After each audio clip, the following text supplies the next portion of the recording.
Salutare toată lumea, eu sunt Demon de Fire și astăzi facem un infovlog. O să spun în infovlogul ăsta câți ani am și cu tare. Și dacă mai vreți să infovloguri, sper să dați un like, un share și un subscribe. Așa, și să începem. Eu am 11 ani și mă cheamă Robert. Astăzi eu sunt în cantonament.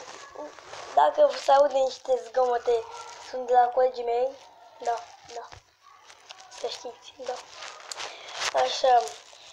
Și eu o să vă filmez și cu calculatorul și cu telefonul. Dar acum filmez pe fucking telefon. Să-mi bag și telefonul la încărcat. Așa.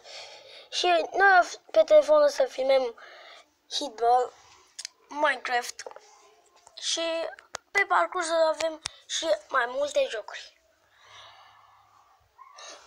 Și adică mereu când vreau să încep un videoclip trebuie să zic dinainte ceva sau să intre cineva și să-mi strică tot videoclipul. Dar știți cum zic. O să postez și acest videoclip și cred că peste o zi, două, cred că o să fac și un videoclip. Doar cu susținerea voastră o să ajung la 500 de abonați. Sper să mă îndeplinesc și eu visul ăsta.